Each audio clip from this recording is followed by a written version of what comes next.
प्रेम से बोलिए शंकर भगवान की जय। हर हर महादेव। देवों का देव महादेव जी के चरण में प्रणाम करती हूँ, मेरा प्रणाम स्वीकार हो।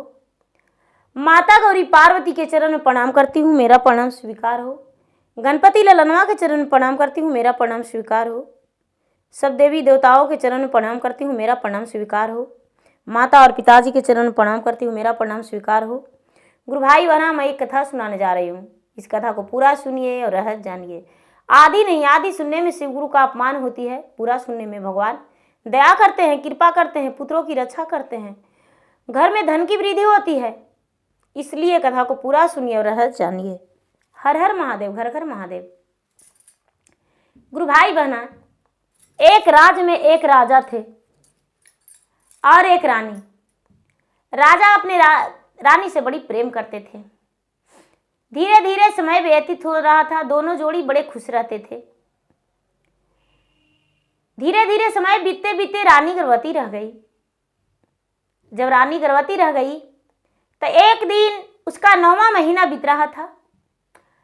9वां महीना बीत रहा था। एक दिन अपने पति के पास बैठकर अपने पति से कहती है कि हे स्वामीनाथ, हम आपसे एक प्रश्न पूछना चाहते हैं, क्या आप मेरे बात मानेंगे? क्या आप मेरे प्रश्न का जवाब देंगे? राजा बोले, हे जीवन संगनी, तुम पूछो, मैं बताने के लिए तैयार हूं। बोलो, क्या कहना चाहती हो? राजा को बात सुनकर रानी मुस्कुराते हुए बोली, हे स्वामीनाथ, क्या बताऊं, मैं तो मां बनने वाली हूं। शायद पुत्र हो या पुत्री, मेरा गर्भ से तो जन्म कुछ तो लेगा, लेकिन हमें लगता है कि हम जीवित नहीं रहेंगे आपके बच्चे के प्रतिपाल के लिए, आपके पत्नी स्वरूप जीवन निभाने के लिए। क्या आप मेरे बच्चे का लालन पालन करेंगे सही से? क्या आप दूसरा विवाह कर लेंगे? राजा बोलते हैं कि हे जीवन संगनी, पति तो परमेश्वर होते हैं और जो पत्नी होती है देवी स्वरूप होती है। तो हम लोग दोनों साथ रहते हैं, ऐसे तो जीते जी तुम्हें कुछ होने नहीं देंगे, लेकिन हो सकता है किसी कारणवश तुम्हारा मृत्यु हो गया तो हम दूसरा विवाह नहीं करेंगे और अपने बच्चे का प्रतिपाल बहुत अच्छे से करेंगे। रानी बोली कि हे भगवान, पति का बात सुनकर तो मैं धन्य हो गई, शायद ऐसा ही होता। अब धीरे धीरे समय व्यतीत होने लगा। 10 से 15 दिन के बीच में रानी का ओद्र से बच्चा जन्म ले लिया।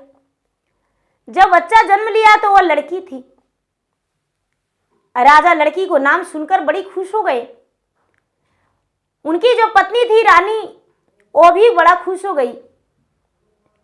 राजा कहने लगे अपने पत्नी से कि हे जीवन संगनी, आज मैं बहुत खुश हूं, मेरे घर में लक्ष्मी माता का आवाहन हुआ है। लक्ष्मी जो है छोटी छोटी नन्ही नन्ही पांव से मेरे घर में आज खुद चलकर आए हैं। मेरे घर में लक्ष्मी का आवाहन हो गया है। रानी बोली, हे महाराज, भगवान से विनती की है कि एक खुशी आपका घर में महकता रहे, खुशबू भरा रहे घर में। और इतना कहते ही रानी अपना दम तोड़ दी। राजा जा रानी से बात कर रहे थे। रानी को समझ में भी नहीं आया कि मैं इस दुनिया से जाने वाली हूं। राजा सोच भी नहीं सके कि मैं इस दुनिया से, मेरा पत्नी इस दुनिया से चल गई, दम तोड़ दी। राजा बातें करते रह गए और रानी दम तोड़ दी। अपने पत्नी को राजा हाथ पांव हिला रहे हैं, लेकिन राजा की पत्नी जो थी वो तो बोलने का नाम ही नहीं ले रही थी, वो तो पांव हाथ भी नहीं हिला रही थी। राजा तुरंत मंत्री को आवाज दिए। मंत्री तुरंत आए और कहने लगे कि हे भगवान, क्या हो गया रानी साहब को? दोनों मिलकर डॉक्टर के पास ले गए। डॉक्टर उनका नस नाड़ी टोया और बोला कि ये तो इस दुनिया से चल बसे हैं, ये तो अब इनका माटी है, अब इनके शरीर में जाने नहीं, ये अपना दम तोड़ चुके हैं। राजा घबराते हुए पूरा नीचे जमीन पर गिर गए और रोने लगे। पूरा राजा बेहोश हो गए। सभी लोग राजा को धैर्य धराते हुए कहने लगे, राजा साहब आप अपना शरीर को देखिए, बच्चे को देखिए, एक बच्चा है। रानी तो इस दुनिया से गई है, लेकिन देवी जैसी एक कन्या देकर गई है। जब भी आपको पत्नी का याद आएगा तो अपने पुत्री को गोद में ले लीजिएगा, आपका याद भूल जाएगा। राजा हिम्मत बंधाते हुए अपने पत्नी का चंदन की लकड़ियां कटवाकर और उनका अग्नि संस्कार कर दिए। जो रानी थी दुनिया से चल बसी, अब राजा बच्चे के साथ रहने लगे। धीरे धीरे धीरे धीरे समय व्यतीत हो रहा था। वो बच्ची बड़ी होने लगी। 4 महीना, 6 महीना, 1 साल की हो गई। जब 1 साल की हो गई तो उनके मंत्री जो थे, मंत्री साहब कहने लगे कि हे राजन, समय तो इतना बीत गया, 1 साल रानी का देहांत का हो गया, इसलिए आप दूसरा विवाह कर लीजिए। राजा कहने लगे कि जान जाए जाए पर मेरा वचन नहीं जाए। मैं अपनी पत्नी से वचन दिया हूं कि दूसरा विवाह नहीं करेंगे, इसलिए हम विवाह नहीं करेंगे। मंत्री बोले कि हे राजन, जब पति पत्नी आंगन में साथ फेरे लेते हैं मंडप के बीच में, तभी पत्नी भी वचन देते हैं और पति भी। तो क्या एक ही का धर्म होता है? आपका पत्नी वचन नहीं दी थी? अग्नि का फेरा लेकर भी उन्होंने वचन दिया था कि 7 जन्म तक साथ रहेंगे, आपकी हर बात मानेंगे, आपका आज्ञा के पालन करेंगे। तो उनका आज्ञा का पालन, फेरे का वचन कहां चला गया? वो तो दम तोड़ दी। राजा को होश उड़ गया और कहने लगे कि हाँ, ये तो सत्य है। राजा तुरंत ब्याह के राजी हो गए। मंत्री साहब उनके लिए रिश्ते फैला दिए और अनेक प्रकार के रिश्ता आने लगा। अच्छी सी लड़की देखकर राजा साहब ब्याह कर लिए। राजा की नई नवेली दुल्हन आ गई, घर में रहने लगी। राजा अपनी बच्ची को अपने पत्नी के गोद में डाल दिए। लो, मेरा एक नन्ही सी गुड़िया है। राजा की नई पत्नी उसे बड़ा लाड प्यार देने लगी। धीरे धीरे समय बीतते बीतते वो बच्ची 2 वर्ष की हो गई, 3 वर्ष की हो गई। अब मन में उसका घुटन होने लगा कि हे भगवान, राजा के पहली पत्नी का बच्ची है, ये मेरा नहीं, ये तो गलत है। इसका सेवा हम क्यों करेंगे? मेरा संतान नहीं। राजा से बोली, हे स्वामीनाथ, हम आपसे कुछ कहना चाहते हैं। राजा बोले, क्या? हे स्वामीनाथ, आपकी बड़ी रानी का तो एक कन्या, तो क्या मुझे नहीं लगता कि मैं भी मां बन सकूं? वो तो बड़ी हो गई है, एक संतान मुझे भी हो जाता तो अच्छा था। राजा बोले, धन्यवाद, भगवान की मर्जी रहा तो हो ही जाएगा। 4-6 महीना के बाद रानी, जो छोटी रानी थी, नई रानी, वो गर्भवती रह गई। और जब गर्भवती रह गई तो उसका ओद्र से भी एक कन्या जन्म लिया। और जब उसका ओद्र से कन्या जन्म लिया तो धीरे धीरे समय बीतने लगा और दोनों बच्ची एक ही घर में रहने लगी। जो बड़ी वाली थी, राजा की बड़ी बेटी, उसका नाम सीता था, और जो दूसरी थी, दूसरी वाली से, उसका नाम राधा था। तो सीता और राधा एक ही पिता का दोनों संतान है। अब जो उस घर में उसका पालन पोषण होने लगा, तो पहले जब राधा जन्म नहीं ली थी तब तो सीता का बड़ी मान सम्मान मिल रहा था, लेकिन जब राधा आ गई उस घर में लक्ष्मी बन के, तो सीता का मान सम्मान कम गया। राजा साहब नहीं गोद खिलाने लगे और नहीं रानी उसे खाना खिलाने लगी। अब तो उसे दाई के हाथों खाना और दाई के गोद में उसके सोना। धीरे धीरे समय व्यतीत होने लगा। अब राधा 5 साल की हो गई तो सीता 8 साल की हो गई। और जब सीता 8 साल की हो गई तो सीता को मां कहती कि अरे तुम थाली धो दो, तुम एक काम कर दो। राधा खेलती थी। सीता को लगता था कि मेरा बहन खेल रही है, मुझे माँ थाली धोने को कर रही, लेकिन फिर भी खुश होकर धो देती थी। अब राधा जो थी, राधा के पढ़ाई के लिए स्कूल में नाम लिखा गया और सीता के लिए चूल्हा चौका के लिए नाम लिखा गया। ये चूल्हा चौका करती थी, भोजन बनाती थी और राधा जो थी स्कूल में पढ़ाई करती थी। लेकिन सीता जो थी, सीता स्कूल जाती थी। स्कूल जाते समय रास्ते में एक भगवान का मंदिर मिलता था, मंदिर था। मंदिर के पास बैठ के और भगवान से कहती थी कि हे भगवान, एक बहन पढ़ने जाती है और उसको हम स्कूल छोड़ने जाते हैं। माँ कहती है उसको स्कूल तक छोड़ देना, उसका हम किताबें लेकर पहुंचाते हैं। लेकिन भगवान, मेरा भाग में क्या पढ़ाई नहीं है? क्या कारण ऐसा है जो मेरा भाग में पढ़ाई लिखाई नहीं है? मेरा नाम चूल्हे चौके में लिखवाया और उसका स्कूल में। रोज छोड़ने जाती थी तो छोड़ के आती थी तो भगवान से यही कहती थी। धीरे धीरे समय बीता और उसे लगा कि भगवान के सब कोई पूजा करते हैं तो हम भी करेंगे। 10-11 साल की हुई दीदी तो पूजा पाठ करने लगी। पूजा पाठ करती थी, भगवान के नमन करती थी और अपने दिल में भगवान के जगह दे दी। भगवान के लिए उनके मन में आस्था बन गया। अब धीरे धीरे समय बीता तो 14 से 15 साल की हो गई सीता। तो सब कोई कहने लगे सीता के पिता के कि राजा साहब, आपके बच्ची बड़ी हो गई, आप ब्याह कर दीजिए, आप ब्याह कर दीजिए। यदि उसे ब्याह नहीं करिएगा तो बहुत ज्यादा बड़ी हो गई है, दूसरी बेटी भी आपके सयाना हो गई। राजा अपनी पत्नी से कहते हैं कि सुनो जीवन संगनी, गांव में मुझे चलने नहीं देते हैं, अब सीता का ब्याह करने का तैयारी करते हैं। राजा की नई पत्नी बोली कि हे स्वामीनाथ, राधा और सीता का विवाह ऐसे नहीं हो सकता है।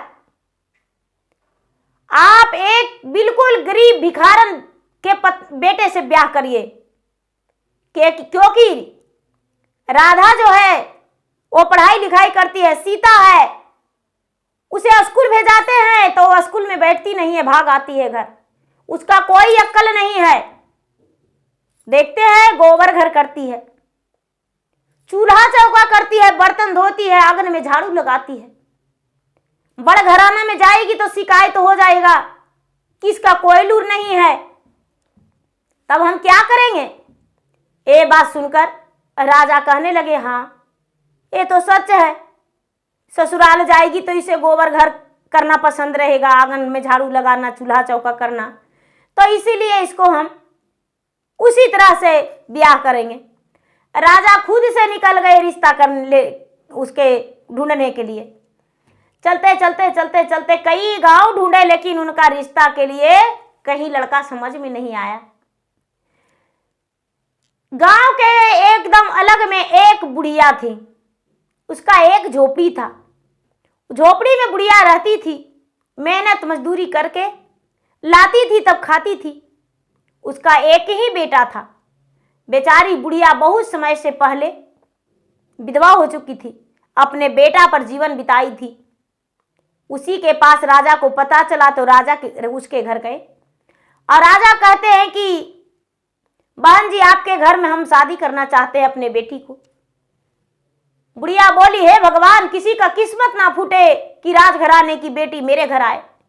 आपकी बेटी आएगी, सोने की ढिलुआ मांगेगी, पलंग सोने के लिए बोलेगी, तो इस झोपड़ी में तो हम जमीन पर सोते हैं, आपकी बेटी का पलंग कैसे दे सकते हैं?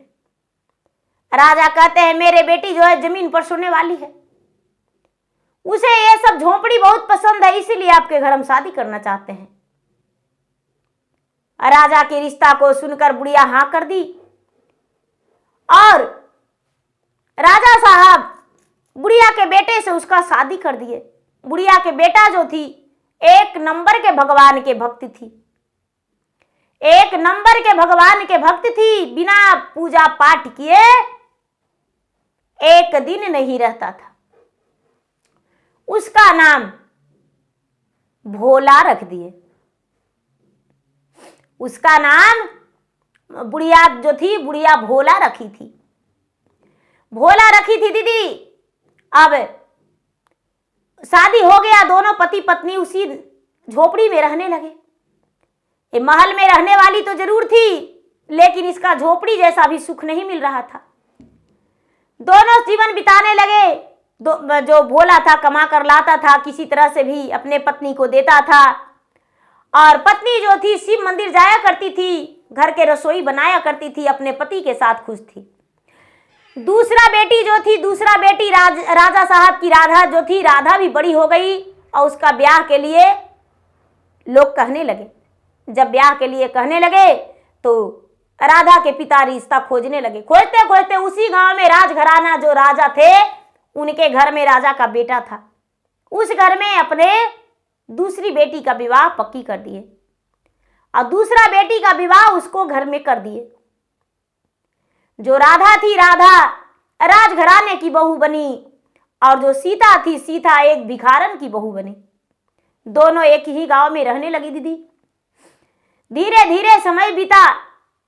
ये भक्ति से अपना पीछे नहीं हटती थी। बिना सीता जो थी, सीता पूजा करके ऐसे नहीं रहती थी। एक दिन के बात है कि 3 दिन उसके घर में चूल्हा नहीं जला था। भोला का तबीयत खराब हो गया था ज्यादा। कुछ पैसे जो था सब बीमारी में लग गया था। भोला काम करने से असमर्थ था, और जो बूढ़ी माता थी उसका देहांत भी हो चुका था। अब भोला जो था टूट चुका था। उनकी पत्नी एकदम बेसहारा हो चुकी थी, सीता। उनके घर में 3 दिन से चूल्हा नहीं जला था। जब 3 दिन से चूल्हा नहीं जला था तो भगवान भोलेनाथ कहते हैं, पार्वती माता कहते हैं भोलेनाथ से कि हे भगवान, देखिए तो आपकी भक्त है, उसके पिता जो है, पति जो है बिस्तर पर पड़े हुए हैं, उसकी सास का देहांत भी हो गया, और फिर भी आपके पूजा पाठ नहीं छोड़िए। देखिए उनका कर्मठ का कुछ ही दिन हुआ है और पूजा करना शुरू कर दी है। उसका घर में 3 दिन से चूल्हा नहीं जला है। बताइए कि कैसे करके वो आपके पूजा करेगी। ए दीदी, जब शंकर भगवान ऐसा सुने तो कहते हैं कि अरे आप चुप रहिए, उसका तो बहुत बड़ा हम अटूट परीक्षा लेंगे। देखिए आप, अभी 3 दिन हुआ है तो क्या हुआ है? कुछ नहीं हुआ है। चुपचाप रहिए आप, मेरा भक्त है। यदि परीक्षा देने में सफल हो जाएगा तो उसे विजय प्राप्ति मिल जाएगा। दीदी अब सीता जो है बड़ा छटपट थी। लग रहा था कि हे भगवान क्या करें। बड़ा व्याकुल थी। उसका पति भी बीमार थे, भूखी भी थी, उसके घर चूल्हा नहीं जल रहा था। कई लोग के घर गई कि मुझे पैसा दे दीजिए, लेकिन किसी के यहाँ पैसा नहीं मिला। तड़प तड़प के उसके भूख जो था रह रहा था, खाली जल पी के रह रही थी। अब सोचती है कि क्या करूं, इसी गांव में मेरा बहन है, एक दिन बहन के घर जाएंगे और उससे कुछ हम भोजन मांगेंगे। ए दीदी, भूखी प्यासी सीता अपने बहन राधा के घर गई और बोली कि बहन कैसे आई हो? राधा बोली कैसे आई हो? कहती है कि बहन मेरे घर कोई भोजन नहीं है, इसलिए तुम्हारे घर कुछ हम पैसा लेने के लिए आए हैं। राधा एक झाड़ू उठा ली और झाड़ू से उठा के सीता को मार झाड़ू घर से निकाल दी। अरे हत्यारन कही कि तुम राक्षिनी हो। मेरा माँ ने बताया कि जन्म लेते तू अपने माता के खा गई हो और मेरे घर मुझे खाने आई हो। अच्छा भला खासा परिवार मेरा भरा पूरा है, उस परिवार में तू जहल घोलने आई हो। जा जा मेरे घर से चली जा। ए दीदी, सीता जो बेचारी थी अपने बहन के कहते हैं कि विपतल के कोई नहीं हाई, तो सप तल के सब कोई हो राम। विपता में नाही है नहीं हरवा, तो सप तल में भाई बाबूजी हो राम। कहते हैं कि विपत में कोई नहीं, सब तल में सब कोई है।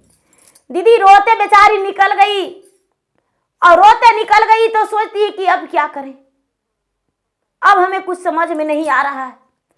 चलते चलते रास्ता में उसे लगा कि खेत में साग है, तोड़ के हम घर जाके बना लेंगे और बना के अपना पति को खिला देंगे, थोड़ा सा हम भी खा के पानी पी लेंगे। ए दीदी साग तोड़ के और घर ले गई गेंधारी के साग। किसी का खेत में उसे समझ में आया और तोड़ ली, और तोड़ के घर ले गई और चूल्हा जला के और गेंधारी के साग बना ली। और जब गेंधारी के साग बना ली दीदी, तो शंकर भगवान कहते हैं कि हाँ यही मौका है, इसके घर तो 5 दिन हो गया बिना अन्न पानी के। शंकर भगवान बूढ़ा के भेष में उसके दरवाजा पर चल गए और कहते हैं कि अरे बेटी कुछ भोजन कराओ, पुत्री कुछ भोजन कराओ, हमारा प्राण चला जा रहा है। सीता जो है कहती है कि बाबा मेरे घर भोजन नहीं है, क्या भोजन कराऊं? बाबा कहते हैं तुम्हारा घर चूल्हा जल रहा था और कहती हो भोजन नहीं, हमें कुछ तो भोजन कराओ। यदि तू भोजन नहीं कराएगी तो तेरे दरवाजा पर अपना प्राण त्याग देंगे और तुम अंधी हो जाओगी, तेरे पति का कोढ़िया हो जाएगा। ए दीदी ऐसा बात सुनकर याद आया कि अरे मेरे घर तो साग बना है खाली, बाबा हम साग बनाए हैं। बाबा जब ऐसा बात सुने सीता के मुख से तो कहते हैं बाबा कि जल्दी से मुझे ला कर दे दो, क्योंकि मैं बहुत भूखा हूं। सीता रोते कलपते जाके बड़े प्रेम से कहती खाली साग बाबा को कैसे खिलाऊं?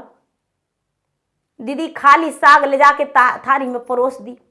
बाबा जो थे महादेव एक ही बार में सब साग लपेट दिए। कहते हैं पुत्री और है?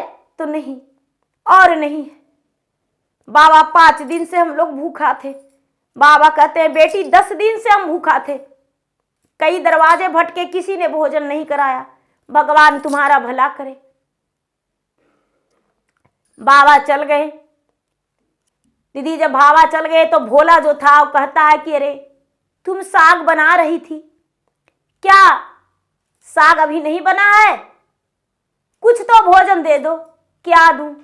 कुछ नहीं है बाबा, एक आए थे भिखारी, उसे साग हम दे दिए। भोजन करके वो चले गए। कहते हैं कि ठीक है कोई बात नहीं, भगवान का भी एक जांचना होता है, शायद भगवान मेरे परीक्षा ले रहे हैं, चलो ठीक है।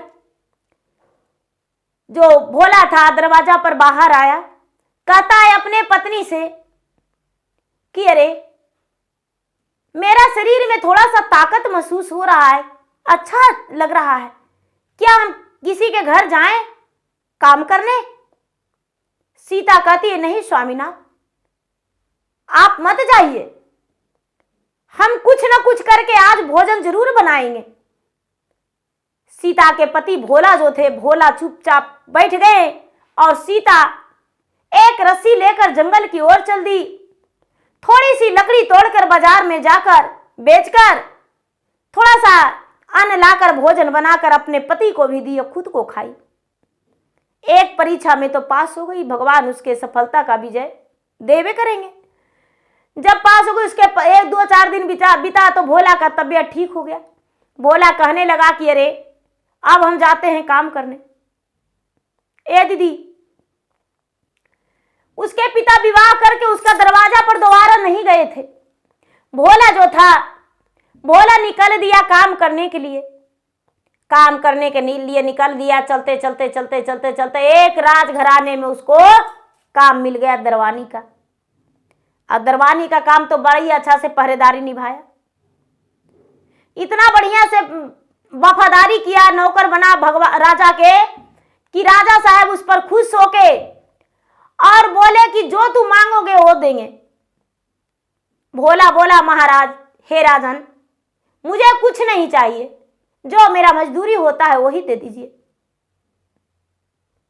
ए दीदी मजदूरी उसको देकर भोला के शर्ट पैंट के कपड़ा दिए और उनकी पत्नी के लिए एक सड़िया दे दिए और थोड़ा सा चावल, थोड़ा सा गेहूं उसको दे दिए कि जाओ घर में अपना इससे अच्छा से समय व्यतीत करना। भोला अपना मोटरी ले लिया माथा पर, महीना दिन के बाद आ रहा था, 15 दिन के बाद आ रहा था, और मोटरी ले लिया। अब बेचारी सीता अपने घर में लकड़ी बेच बेच के परवरिश कर रही है, लकड़ी बेच बेच के परवरिश कर रही है। अब भोला जो है अपने सिर पर मोटरी लेकर आ रहा है। रास्ते में एक बुढ़िया जो थी, जब शंकर भगवान और पार्वती दोनों कैलाश पर्वत पे हैं, तो शंकर भगवान से पार्वती कहते हैं कि ये महाराज आप तो परीक्षा लेके आ गए उसका पत्नी से, लेकिन हम उसका पति से परीक्षा लेंगे, हम भी पीछे नहीं रहेंगे, क्योंकि नारी थी तो उससे आप लिए परीक्षा, लेकिन ये तो पुरुष का जाति है, देखते हैं कितना देता है। शेर का सवारी करके और पार्वती मैया चल दिए, लेकिन जो शेर थी उसको एक सुंदर 12 वर्ष की लड़की बना दी है माता पार्वती, और अपने बन गए एक विधवा स्त्री का रूप धारण कर लिए, विधवा स्त्री का रूप धारण कर लिए, एक सफेद साड़ी पहन के और चल दिए। अब उसको देखकर और जो बेटी थी, जो शेरनी बनी बेटी थी, उसे 2 झाप मार के और कहते हैं कि अरे कलमुही कुलछनी, तुम्हें समझ में नहीं आता है, तुम्हें पता है कि तुम्हारा पिता नहीं है, फिर भी तुम खाने को मांगती हो तो मैं क्या दूं, मेरा तो साड़ी फटा हुआ है, समझ में नहीं आता है क्या पहनूं, और तुम कहती हो हमको ये चाहिए वो चाहिए। जो शेरनी है वो कहती है मां 8 दिन हो गया बिना भोजन का, क्या करूं मां, भोजन मेरे पास नहीं है, वस्त्र भी फटा हुआ है, ऊपर से काम भी करने को कहती हो, कहां करूं, कोई काम भी नहीं देता है। ए दीदी, भोला जब बात बुढ़िया को सुनी, उनका माता तो अपना रूप बदले हुए थे, रुक के कहता है भोला की मां क्या बात है, नहीं नहीं बेटा तुम जाओ जाओ अपना घर, बेटा आपस की मामला बात है, माँ बेटा दोनों, माँ बेटी दोनों है। नहीं माता कोई तो बात है। अरे बेटा क्या बतावे, मेरा पति का देहांत हो गया है, 6 महीने हो गया, मेरे पास कोई धन संपत्ति नहीं, गांव वालों ने मुझे निकाल दिए है, एक जवान बेटी है बेटा इतना सुंदर, क्या करे, इसको हाथ थामने के लिए भी कोई तैयार नहीं है, बेटा इसका भी खाना खावा चाहिए, कपड़ा चाहिए, और मुझे भी 10 दिन से भोजन नहीं किए हैं बेटा। ये बात सुनकर दीदी भोला कहता है कि माता रास्ते में मुझे खाने के लिए मालकिन ने 4 रोटी दिए हैं, आप 2-2 रोटी खा लीजिए, और उसके बाद कुछ पैसे दिए हैं मालकिन हमको, मालिक जिनके घर हम काम करते हैं कुछ पैसे दिए हैं, वो पैसा आप ले लीजिए, और बाकी एक मेरे पत्नी के लिए सुंदर सा साड़ी दिए हैं रानी साहब, वो साड़ी आप ले लीजिए, मेरे लिए कपड़ा है जो इसका सिलवा दीजिएगा, और कुछ चावल है कुछ गेहूं है ये भी रख लीजिए। ये बात सुनकर वो कहते हैं कि भाई तुम क्या करोगे, वो कहते हैं तुम क्या करोगे। भोला बोला क्या बताऊं, क्या बताऊं, हम घर जाके अपना संभाल लेंगे, मेरा पत्नी प्रतिदिन लकड़ी बेचती है, और लकड़ी बेचती है तो वो भोजन के वो प्रबंध कर लेती है, इसीलिए हम अपना व्यवस्था कर लेंगे। सब कुछ दे के उसके बाद चलने लगा तो याद आया कि अरे सब कुछ दे दिए हैं लेकिन दोबारा जरूरत पड़ेगा तो इनसे कैसे मिलेंगे। पूछता है कि माँ जी आपका नाम क्या है, तो कहते हैं कि मेरा नाम तो पार्वती है, तो आपका पति का नाम, तो मेरा पति का नाम शंकर है, और ये मैया का नाम क्या है, तो इसका नाम शेरनी है। अब शेरनी शंकर पार्वती करते वो घर चल दिया। उसके पास जो भी था लेकर पार्वती माता चल दिए कैलाश पर्वत पे। सब कुछ लेकर पार्वती माता कैलाश पर्वत पे लेकर चल दिए। पार्वती माता अपने भोलेनाथ से कहते हैं कि महाराज, ये भक्त बहुत अच्छा है, ये भक्त के दिल में कोई खोट नहीं है। उसके पास कुछ नहीं था, जो मजदूरी मिला था 15 दिन का सब मुझे दे दिया, इसीलिए इसे देना चाहिए। कहने लगी ठीक है देवी, जब आप कहते हैं तो इसको तो इतना देंगे कि इसको रखल पार नहीं लगेगा। देखिए आप, ए दीदी, जब भोला घर गया तो उनकी पत्नी रोटी बना रही थी और याद कर रही थी कि हे भगवान, 15 से 20 दिन मेरा पति का गए हुए हो गया, बीमार थे और उसके बाद थोड़ा सा तबीयत उनका सुधार आया और चले गए। पता नहीं कैसा है, क्या खाते हैं, क्या पीते हैं, कैसे रहते हैं। भोला दरवाजे पर खड़ी हुआ, पत्नी को बात सुनकर कहता है कि आ गया हूं मैं। सीता सुनकर बड़ी खुश हो गई, अपना पति को पांव छूकर कहती है कि स्वामी आप आ गए? तो हाँ, हम आ गए। बैठे दोनों, और दोनों जब बैठे, इतना ही में दरवाजे पर एक वृद्ध व्यक्ति थरथर कांपते हुए वहां आए और आकर कहने लगे, अरे बेटा, इस घर में कोई है? भोला बोला, हाँ बाबा हैं। अरे बेटा, मेरा तबीयत ठीक नहीं है, क्या तू इस घर में मुझे रात भर जगह दोगे? भोला बोला, हाँ हाँ बाबा, क्यों नहीं। बाबा को बिठाए। बाबा के पास एक बड़ा सा थैली था। बेटा इस थैली को रख दो, बेटा इस थैली को रख दो और मुझे सोने का जगह दे दो। भोला सोने का जगह दे दिया। बाबा सोने लगे तो सीता कहती है, बाबा भोजन कर लीजिए। बाबा भोजन कर लिए। उसके बाद सवेरा हुआ तो चलने लगे तो कहने लगे कि बाबा, कि बेटा, तुम्हारा मेहनत का कमाई इसमें पड़ा हुआ है, लो। भोला और सीता दोनों कहते हैं, बाबा मेरा मेहनत का क्या कमाई है? कहने लगे, खुद ही समझ जाओगे, लो तुम्हारा मेहनत का कमाई इसमें भरा है। पति पत्नी उस झोला को ले लिया। बाबा अदृश्य हो गए, यानी अंतर ध्यान हो गए, छपित हो गए। अब भोला सोचता है कि अरे अरे अरे, मेरा मेहनत का क्या कमाई था भाई। बाबा किधर चले गए, खोजने लगे। पति पत्नी कहते हैं कि स्वयं महादेव थे। झोला खोल के देखता है दीदी, तो सोने का सिक्का भरा हुआ है, हीरा मोती से भरा हुआ है। अब दोनों पति पत्नी का खुशी का ठिकाना नहीं था। दोनों पति पत्नी बड़ी खुश हो गए। अब तो दोनों बड़ी जल्दी अपना घर बनाने का तैयारी कर लिए।